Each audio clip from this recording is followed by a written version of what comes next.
بسم اللہ الرحمن الرحیم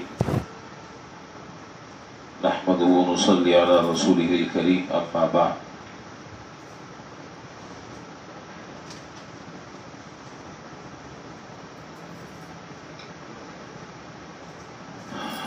حضرت حمام بن حارث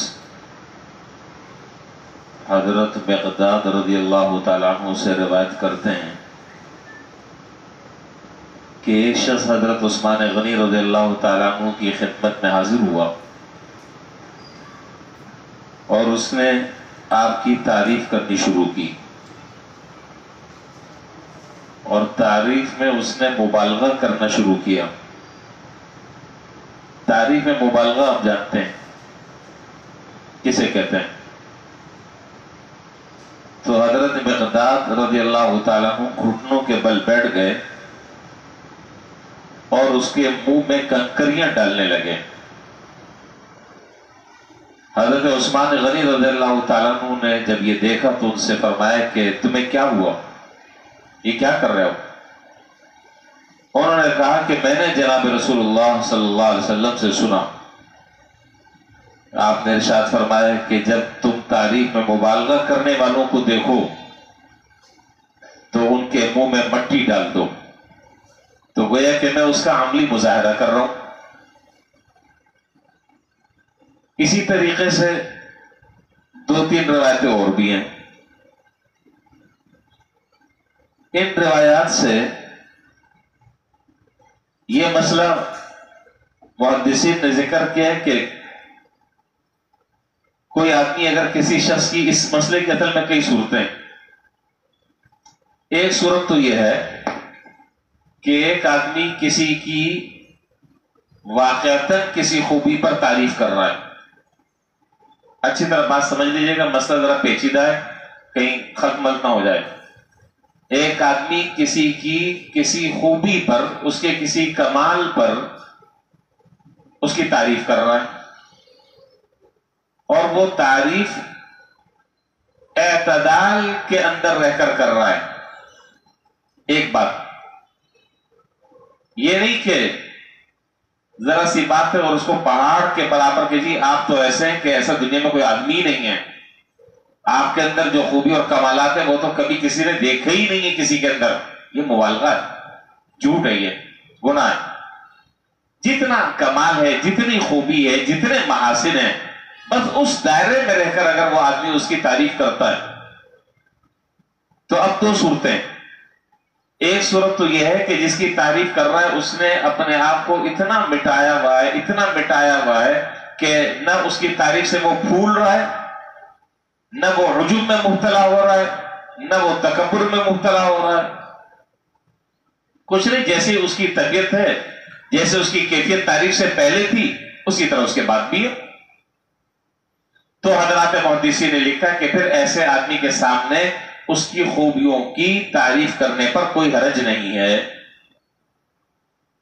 لیکن یہ میں نے یہ ساری شرطیں لگائی ہیں کہ آدمی اپنی تعریف سن کر پھول نہ جائے اور یہ نہ کہنے لگے کہ ہم چوں ڈنگر نیست، اصل جملہ ہے ہم چوں دیگر نیست۔ ہمارے استاد فرمایا کرتے تھے کہ ہم چوں دیگر نیست نہیں، جملہ اصل ہے ہم چوں ڈنگر نیست، ہم جیسا ڈنگر کوئی اور نہیں ہے۔ ویسے تو اس فارسی کا جو مقولہ ہے اس کا معنی یہ کہ ہم چوں دیگر نیست، میرا جیسا تو کوئی آدمی نہیں ہے، تو اس کے اندر ذرا سی ترمیم کر کر دیگرے کو ڈنگر سے تعبیر کر دیا۔ مطلب یہی کہ بھئی میرا جیسا تو کوئی آدمی نہیں ہے۔ یہ وہ آدمی کر سکتا ہے کہ جس نے اپنے آپ کو مارا نہ ہو، جس کے اندر تکبر ہو، بڑائی ہو، جو ذرا سی تعریف سن کر، جس کو ہمارے اردو میں کہتے ہیں کہ پھولے نہ سمائے، پجامے سے ایک دم باہر نکل جائے، تو جائز نہیں ہے کسی کے سامنے اس کی تعریف کرنا۔ اور ایسے موقع پر جناب رسول اللہ صلی اللہ علیہ وسلم کی تعلیم یہ ہے کہ جب تم کسی کو دیکھو کہ وہ کسی کی تعریف کر رہا ہے تو اس کے منہ پر مٹی ڈال دو، کنکریاں پھینکو۔ اب یہ جو منہ پر مٹی ڈالو، اس کا کیا معنی ہے؟ اس پر تو ایک تو مطلب یہی جو ابھی ہم نے روایت پڑھی ہے کہ وہ جو صاحب تھے انہوں نے جو حضرت عثمان غنی رضی اللہ تعالیٰ عنہ کی بہت زیادہ تعریف کر رہے تھے، انہوں نے واقعتاً اس پر عمل کر کر اس کے منہ پر مٹی ڈال دی. اور یہاں پر بات سمجھنے کی یہ ہے کہ حضرت عثمان غنی رضی اللہ تعالیٰ عنہ کی تعریف کرنا، تو یہاں تک میں سمجھتا ہوں کہ حضرت عثمان غنی رضی اللہ تعالیٰ کو تعریف کے سراپا مستحق ہیں. ان سے زیادہ تعریف کسی اور کی کیا ہو سکتی ہے؟ اللہ تعالیٰ نے صحابیت کا اعلیٰ مقام حاصل ہے، بے شمار فضیلتیں ان کو حاصل ہیں، بے شمار اللہ تعالیٰ نے ان کے اندر کمالات رکھے ہیں. ان جیسا کمالات تو دنیا میں کسی میں بھی نہیں ہے.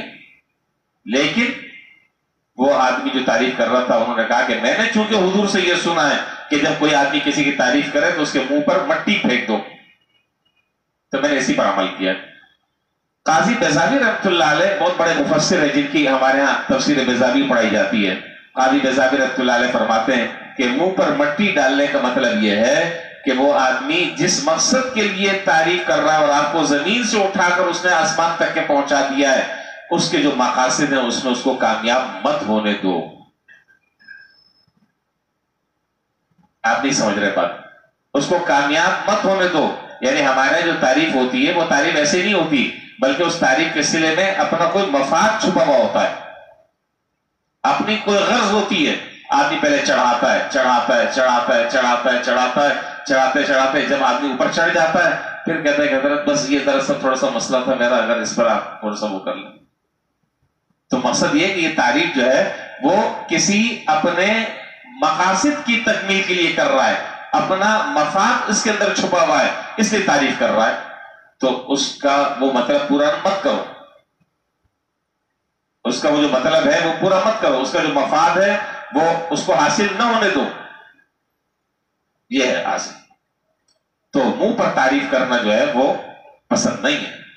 اس سے آدمی عجب کے اندر مبتلا ہوتا ہے، تکبر کے اندر مبتلا ہوتا ہے، خود غرضی کے اندر مبتلا ہوتا ہے، جو اس کے لیے تباہی و بربادی کا سبب بن جاتا ہے.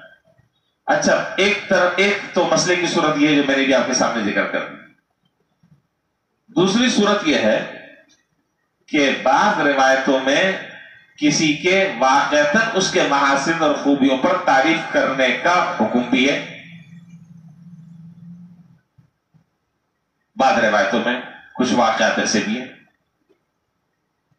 میں 2 مثالیں دوں گا، وقت کم ہے تاکہ بات اچھی طرح اس کے دونوں پہلو آپ کے سامنے آ جائیں. حضور صلی اللہ علیہ وسلم نے ایک موقع پر ایک مجلس میں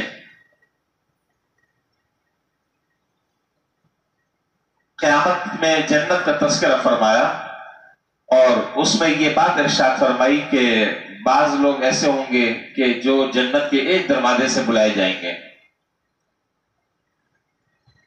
بعض وہ ہوں گے کہ جن کو 2 دروازوں سے بلایا جائے گا. جنت کے 8 دروازے ہوں گے، اور حدیث میں ہر دروازے کا الگ الگ نام ہے. اور آپ نے یہ بھی سنا ہوگا کہ روزے دار جو ہے جس دروازے سے داخل ہوں گے اس دروازے کا نام ہے باب الریان. روزے دار اسے داخل ہوں گے، نمازی دوسرے دروازے سے داخل ہوں گے، حاجی صاحب وہ تیسرے دروازے سے داخل ہوں گے، وغیرہ وغیرہ. انفاق فی سبیل اللہ میں جو آدمی بڑھ چڑھ کر حصہ لیتا تھا وہ کسی اور دروازے سے. تو حضور صلی اللہ علیہ وسلم نے اس موقع پر یہ بات فرمائی کہ جنتی جو ہے وہ جنت میں ایک دروازے سے داخل ہوں گے، لیکن ایک آدمی ایسا بھی ہوگا کہ جس کو جنت کا ہر دروازہ پکارے گا کہ ویلکم، آپ میرے یہاں سے تشریف لے کر آ جائیں.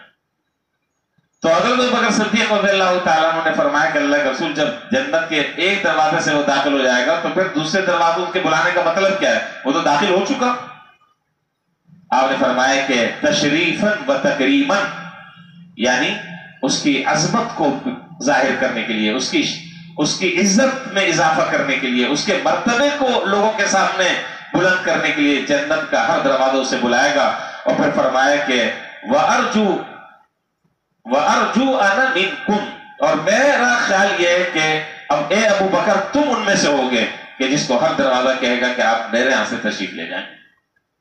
تو اب حضور صلی اللہ علیہ وسلم نے حضرت ابوبکر صدیق رضی اللہ تعالیٰ عنہ کی تعریف فرمائی، لیکن آپ اندازہ لگائیں کہ تعریف کرنے سے نہ ان کی طبیعت پر کوئی اثر ہوا، نہ نفس پھولا، نہ تکبر میں، اور وہ اس کے حقدار اور مصداق تھے. وہ اس کے حقدار اور مصداق تھے.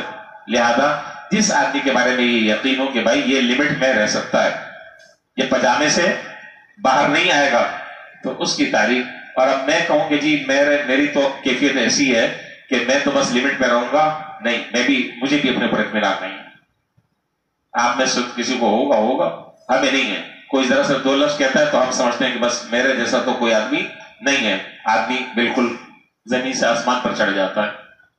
وجہ کیا ہے کہ ہم نے اپنے نفس کو کچلا نہیں ہے، ہم نے وہ مجاہدے نہیں کیے، وہ ریاضتیں ہم نے نہیں کی، وہ رگڑے ہم نے نہیں کھائے جو اللہ کے نیک بندے رگڑے کھاتے ہیں اور اپنا نفس مار دیتے ہیں۔ ہمارا نفس تو بھولا ہوا ہے۔ اچھا، ایک واقعہ تو یہ ہو گیا۔